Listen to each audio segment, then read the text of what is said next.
And now let's talk Micron, which has been on this remarkable run. It's a rocket ship. What explains that run? Yeah, I mean, Micron is part of the semiconductor trade that has been really leading this rally, and it's a memory chip company. They started shipments. They just announced today that they started shipments on the world's largest commercial available hard drive SSD for data centers. So what they're saying is that this requires 82%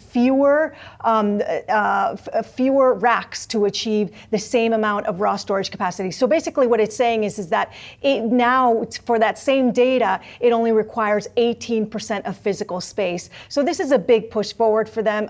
Fitch Ratings also upgraded their credit rating to BBB+ because they're saying that AI demand and hyperscalers is driving this. So this is one of these stories of memory storage that has been really at the forefront of the AI trade, and that's been the hot trade lately. Is this memory chips, is this becoming another bottleneck for AI? It is a big bottleneck for AI. I spoke to Angelo Zeno of CFRA today, basically talking about the bottlenecks within the AI trade, because he said that the markets love bottlenecks. So it used to be that the bottlenecks was GPUs. Remember when we were talking about NVIDIA's GPUs and they were hard to get, et cetera? Well, now it's CPUs. So CPUs, they kind of think of CPUs as sort of preparing the data. GPUs does the heavy compute. So Jensen Huang has talked about this CPU constraints. So they have now a new Vera CPU that is going to compete with Intel. Remember that Intel recently had all-time highs after their blockbuster report.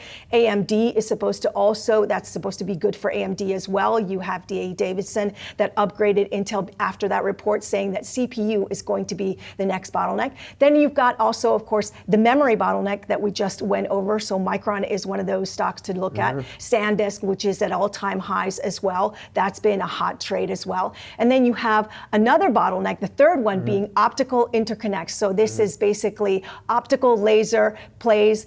This is what is also transmitting that data. So those are Marvell, Corning, those are some of the stocks that have been doing well within that space. So those three areas of bottlenecks that is supposed to go on into 2027 by some analyst standards. Traditionally, you think Micron and that memory business, that memory industry, you were always kind of taught as an investor, it's like a boom and bust business. And I just wondered, do you agree with that, or do you think AI changes things? Like maybe this cycle is different? Well, I mean, that's what the bulls are saying is that because of AI, this is different, because of inference, which requires so much more than just storing data or just computing data. So you, the other factor is that you're not even talking about yet physical AI. So think about robots coming on the scene. Think about autonomous driving. We haven't even begun yet for that. So these bulls are saying we're just scratching the surface here. Finally, just to bring back the consumer in, since we're talking, memory costs, if they keep rising,